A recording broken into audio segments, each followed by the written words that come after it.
You're now listening to Directing Magic with your host, Marquette Jones.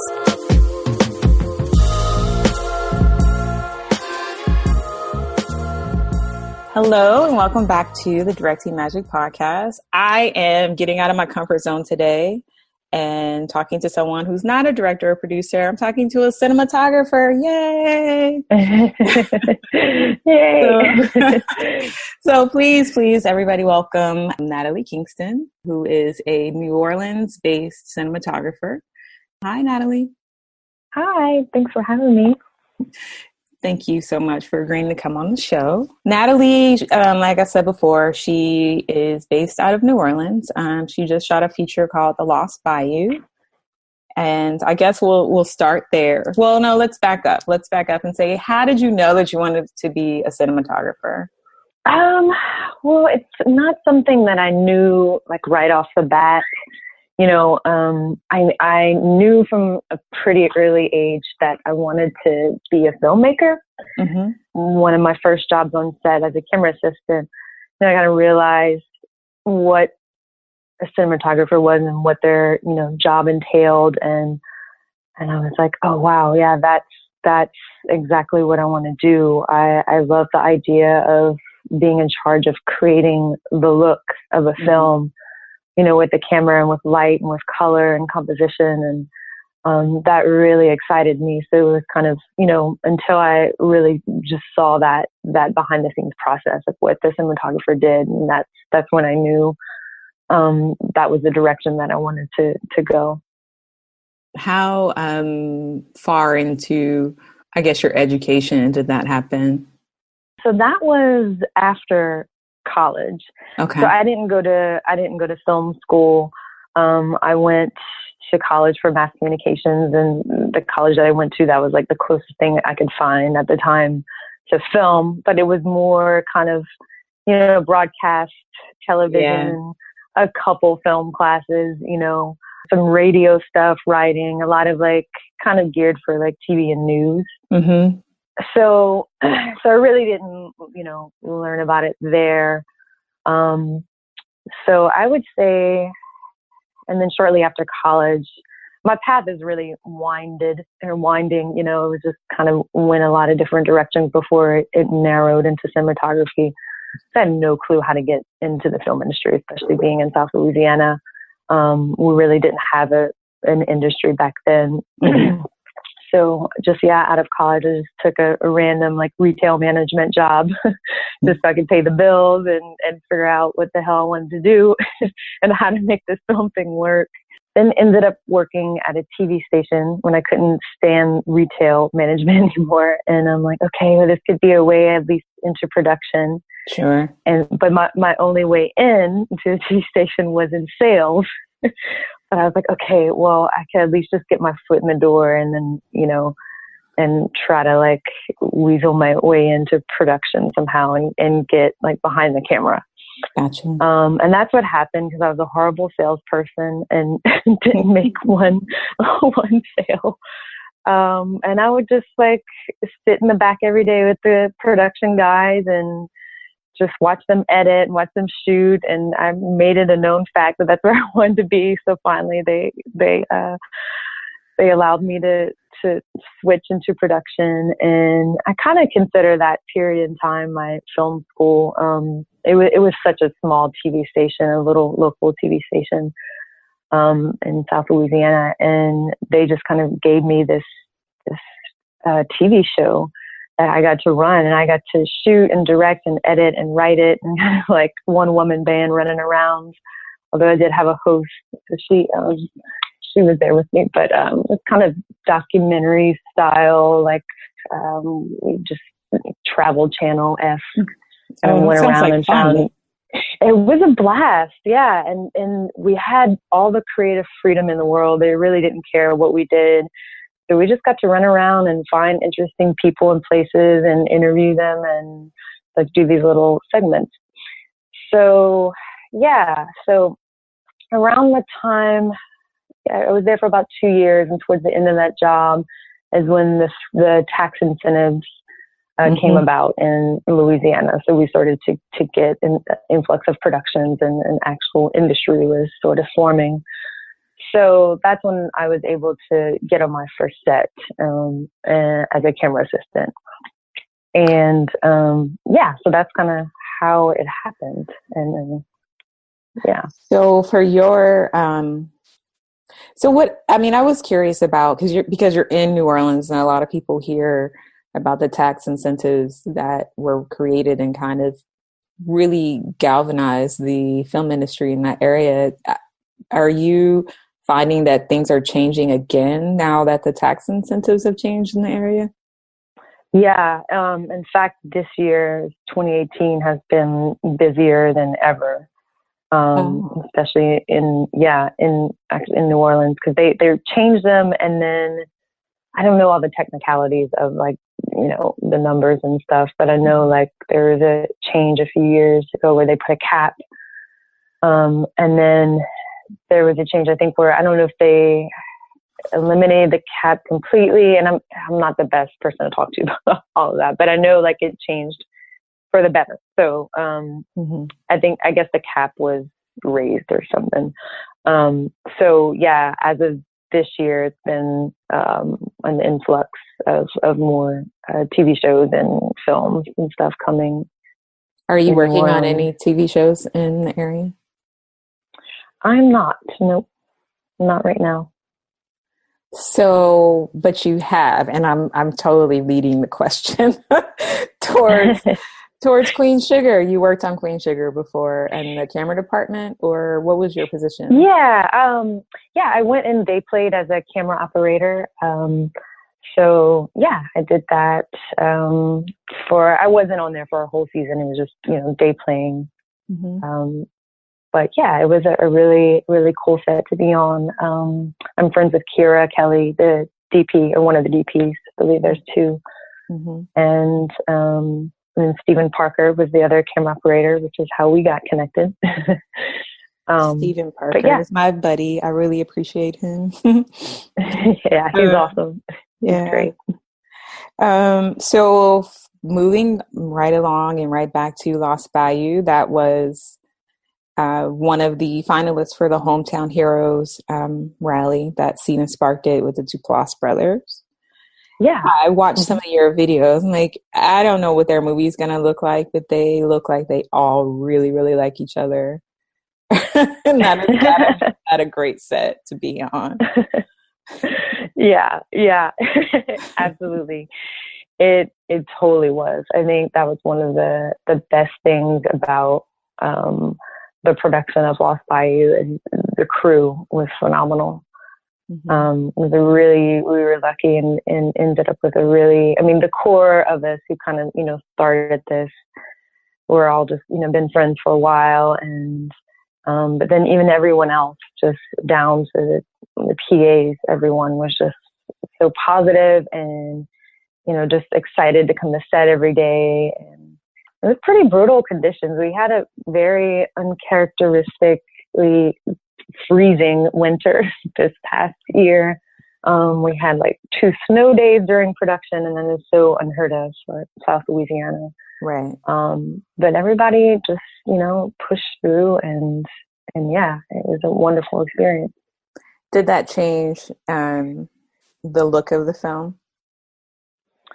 Well, we didn't actually shoot while it was snowing. We called off those days because it would have changed the look, and we, you know, wouldn't have been able to keep it snowing to maintain that.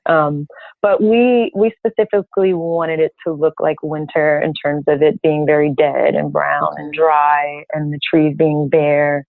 So that was definitely the look we were aiming for. Just, not the white snow part. Gotcha. And for the, one of the things that I'm in looking at your overall work, I was wondering, do you feel like there is a Southern aesthetic?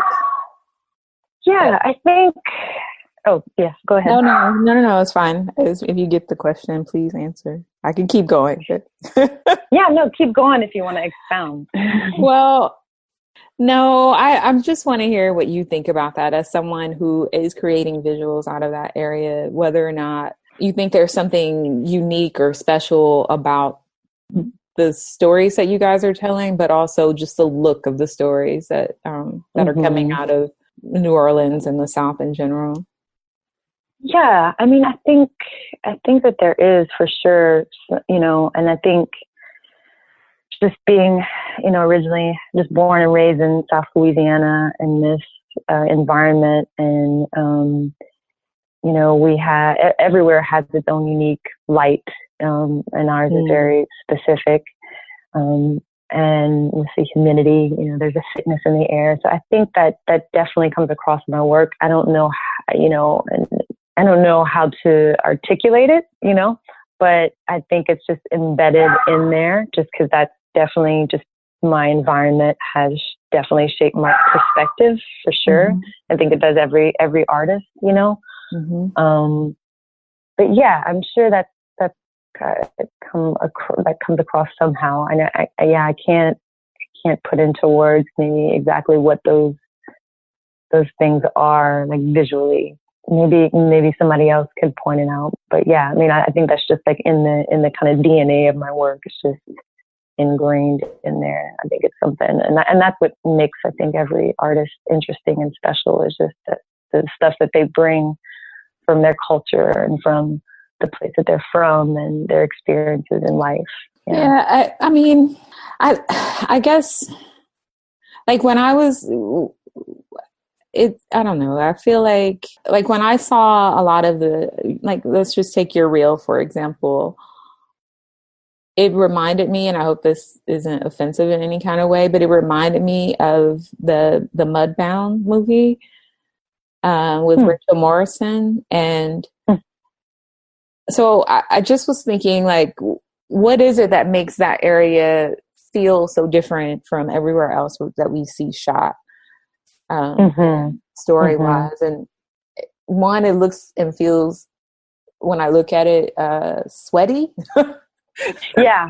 I was actually going to say that. Yeah, because it is, and that comes across. Why is that? I mean, other than maybe people are actually sweating, but even if they're not glistening, it's still. I think what I think it's like this energy in the air, especially in New Orleans and in places like in Cajun country around Lafayette and stuff. There is this energy of the people. I think, people are just so full of life here, so full of energy. And so, people are dancing and eating and drinking and, revelry and that makes you sweat, figuratively and literally. So maybe there's this like sweaty diffusion, that coats my lens or something, and I think things are very raw down here for sure. I know that's something. I know I tend to have a more naturalistic kind of organic style or sensibilities at least. And, there's just so much rawness here. People in New Orleans are just so free to be themselves, and people are more stripped down. And you can come here and just like do what you do, and people won't look twice. There's always something new walking down the street that I've never seen before, and people just express themselves so freely, and it's just so accepted here. So I don't know where I was going with that, but yeah, I guess back to the energy thing and the sweat, and there's just that rawness, and it creates a lot of texture. Something that I'm always trying to give to the stories that I help tell is texture. How to recreate texture visually. And what would you say are some of your go-tos in terms of creating that texture? As far as like inspiration? Inspiration or lighting technique. Practically. I underexpose images a lot, and I feel like that creates texture. Even with digital cameras, I like to embrace the grain or noise, or adding grain on top of it.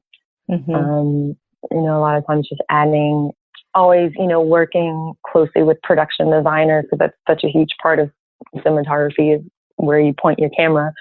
So, always like creating inherent textures in the environment and locations that we're shooting, whether that's like interesting curtains or shears or, patinaed things, interesting textured walls and stuff like that.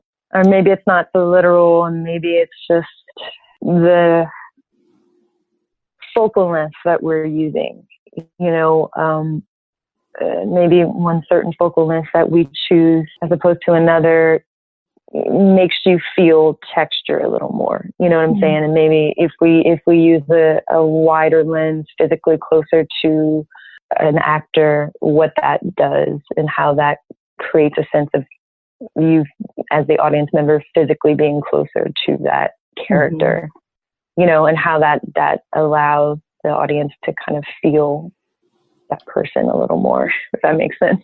It does. I mean, most of the people that listen to the show are filmmakers also. So I think, the level of detail that you're giving is really helpful. Well, what about when you're working with directors? Like how are you able to create a common language between you guys?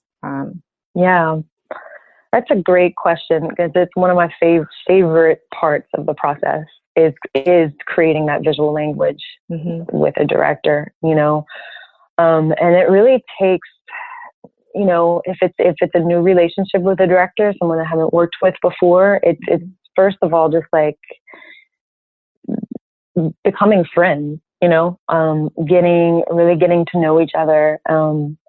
Hopefully if time allows, like if it's a feature or something like that, but really just, hanging out as much as possible. And through that, just learning more about one another, what we like, what we don't like, our sensibilities, and then inevitably building more trust because you've spent time together. And then, then reading or dissecting the script together, scene by scene, really getting down to the core meaning of each and every scene and the story as a whole, and knowing what story we're telling backwards and forwards, and why we're telling that story, and who these characters are and why they're doing what they're doing. And, knowing all the whys first, then moving to a more practical level and understanding, okay, well, we have all these whys. We know thematically what we want to get across. We know the emotionality of each scene. We know what perspective, whose perspective that we're in. That's a huge thing for me, is perspective. Are we very subjective with a certain character? Do we go back and forth? And whose story overall is this? And so once we answer all those questions and we know those things on a very deep level, is when the practical things will start to reveal themselves. It's like, okay, well, for example, we want to feel like we are in this main character's perspective, subjective perspective. So we're going to use this type of lens, this maybe, wider focal length, and physically get in closer to make you, to kind of force you into their perspective.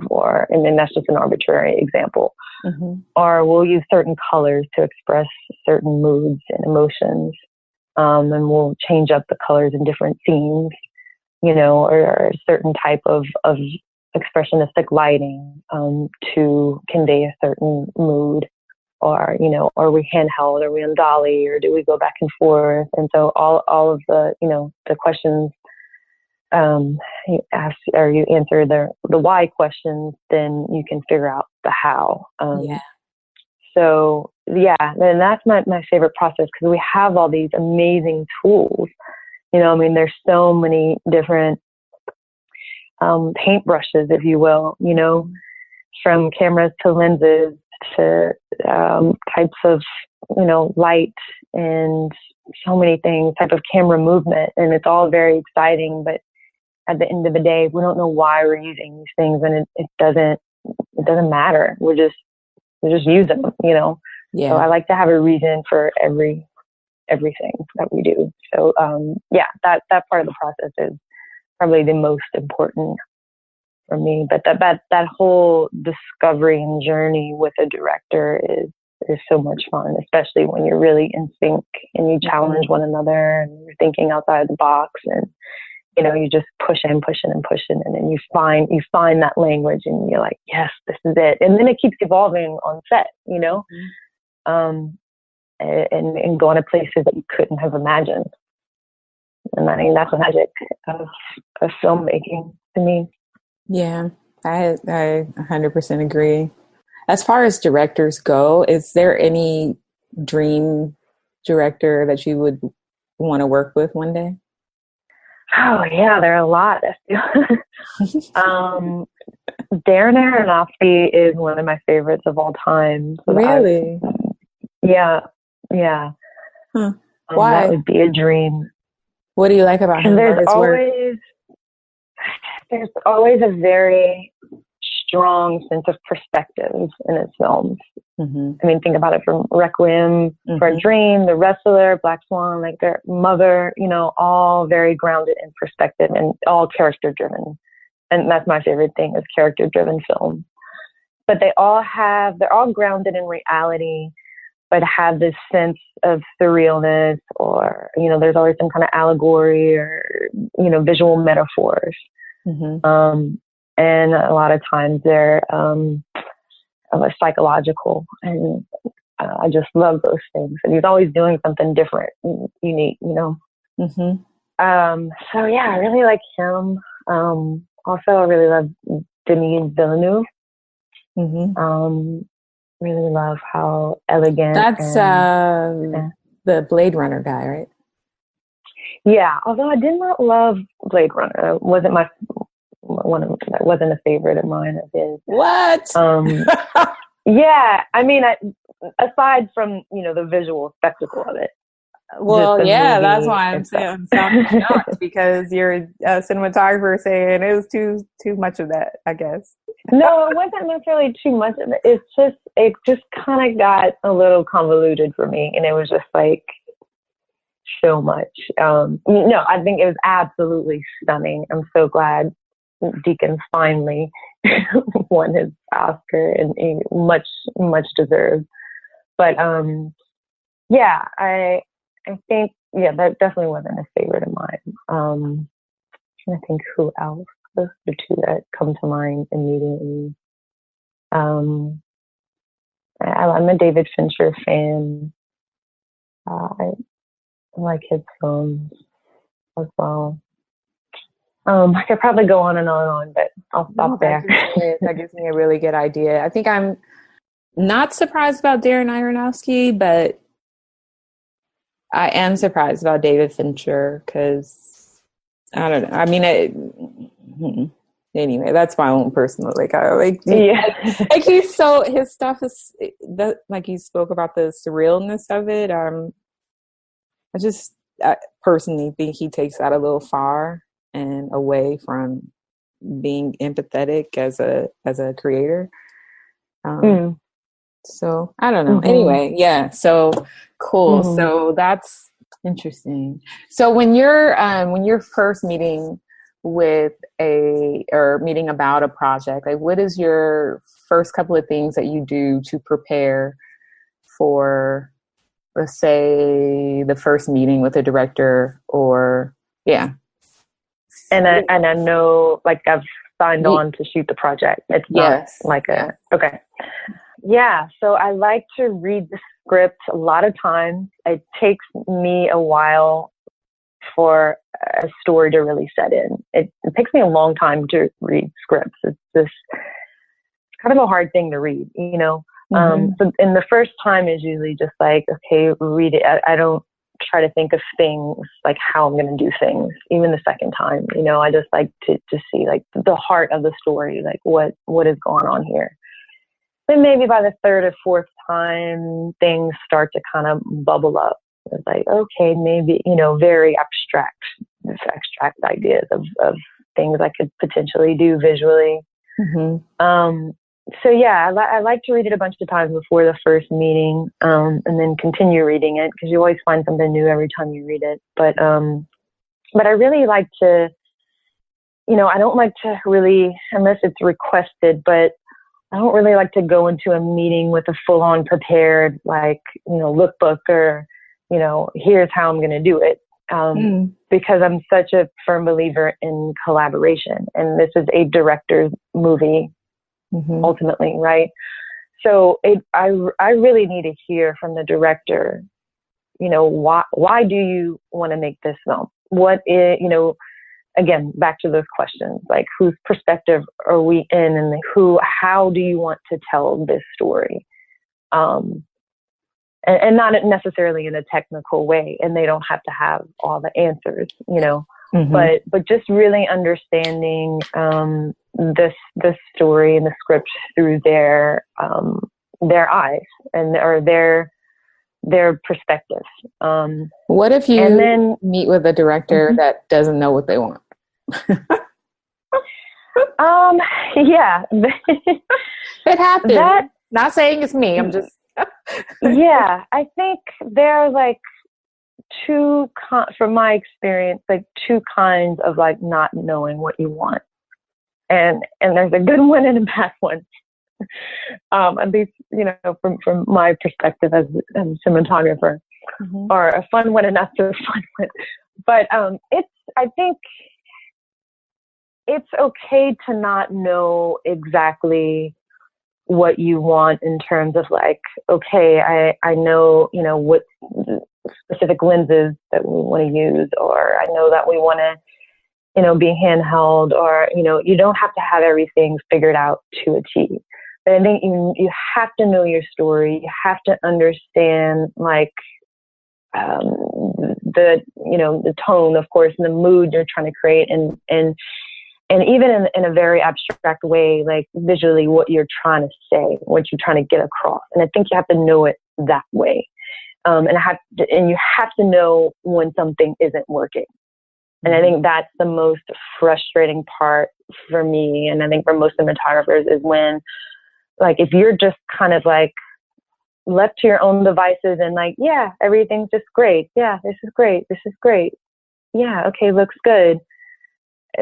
That's not fun for me. This is a language. This is a visual language that we're creating together. We're telling this story, together. And that's the most fun, is when we can go on that journey, together, and find things together. And again, and it's not like you have to tell me exactly, okay, we need to be on the 50. It's like, okay, maybe the shot that I'm giving you isn't feeling right, but why isn't it feeling right? And however you choose to express that to me, whether you have a photography background and you can communicate through focal length, or you do it in a more abstract way, like I just physically want to feel closer or something,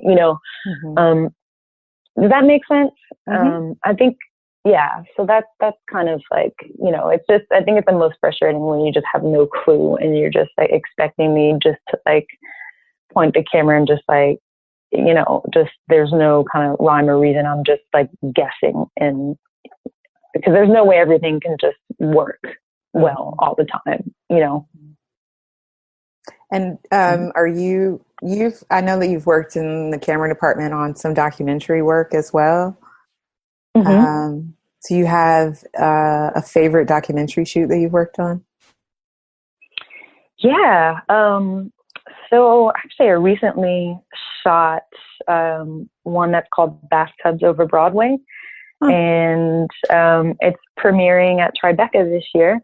Nice. And congratulations. Yeah, thanks. I'm one of the cinematographers on it. With docs, usually it's hard to just have one cinematographer who shoots everything. But I shot a good bit of it, and it was such a blast. So just in short, it's about this subgenre of musicals called industrial musicals. They were started in the 1950s, and they were basically these like Broadway style type musicals with really big budgets that were put on for the sales staff of like these big companies and basically like teach them about new products or sales techniques. They were very quirky and bizarre and out the box, and no one's ever heard of them because they were only meant for these salespeople. Yeah. But a lot of people were involved, like Martin Short was one of them. He acted a lot, and a lot of like really big composers and choreographers and people were involved with these because they paid really well. So while they were trying to make it on Broadway or in film, you know, this is stuff that could pay the bills. And it seems like they had fun doing them. So we follow around this guy, Steve Young. He used to be a writer for the Letterman show, and he stumbled upon this whole genre of musicals when he was researching for a show, and kind of became infatuated with them and started collecting the albums, and he wrote a book. And so the whole documentary is us following him around the country, meeting these people who were involved in them. So it was a lot of fun talking to all these folks. Yeah. And they never thought like anyone ever would be interested in what they did, you know, decades ago. Mm-hmm. Yeah. And do you go through a similar process of answering the why question when you're preparing to shoot a documentary, or? Not so much. I mean, in a very more scaled down way, just because with docs, you're still finding the story, you know, when you're shooting, you know, and again, a lot of times I'm not the only DP on one. So, you know, sometimes it's hard to keep a consistent look if there's a bunch of other people shooting, you know. So yeah, I think it's a lot different for docs because they just, you know, unless you have all of the control in the world and everything can be planned out, which I haven't really been involved in the doc that was really done that well. Actually, I did shoot one that was a lot more controlled, and I was shot about 80% of it. So, but again, it's hard to apply those same questions to a documentary as you would a narrative, just because you know you have a script to fall back on, and you know you have that context. But I think for docs, as long as you know that the essence of the story and the themes you're trying to explore, the characters you know you're following, and you come up with a look based upon that, and you have intentions coming out of that. I think that's kind of more the direction that I tend to go. Mm-hmm. Well, awesome. I feel like I learned a lot, and listening to how you develop, I guess, the look and aesthetic of a piece. I think that's really cool and good to hear. Cool. Yeah. From the other side of it, you know what I mean? Like. Yeah, exactly. So cool. So thank you for coming. Yeah, my pleasure. Now we get to so how do we find you? How do we find your work part of the day? And I always do this. I say this that we're ending, but I have to ask a question before we get to the end part, which is, what are you excited about right now that has nothing to do with filmmaking? Oh, I love that question. Don't say nothing. Don't say nothing. No, let's see. Well, I'm excited very currently, I am going to see a play tonight that I'm really excited about. I've never seen A Streetcar Named Desire. And yeah, so finally I'm going to see that. So I'm really excited about that. If that counts. That counts. Cool. Well, awesome. So how do we find you? How do we support your work? You can just go to my website, which is just my name, nataliekingston.com. Also on Instagram, Natalie Kingston is my username. Yeah, those are pretty much the two places. Well, good luck to you. Good luck with the post-production of Lost Bayou. Thank you. I think it's going to turn. I mean, again, like just based off of the camaraderie amongst you guys, and like, oh, they'll be fine, even if they have $5. That's awesome that you thought that. Yeah. We actually have pickups next week, so filming a couple of things that we missed because of the snow. Yeah. So thank you. I appreciate that. Well, thanks again for coming on the show, and thank you guys for listening. You've been listening to Directing Magic with Marquette Jones. Be sure to visit directingmagic.com for past episodes and other information relating to the show. Also, be sure to subscribe and rate and comment on iTunes. Until next time, bye-bye.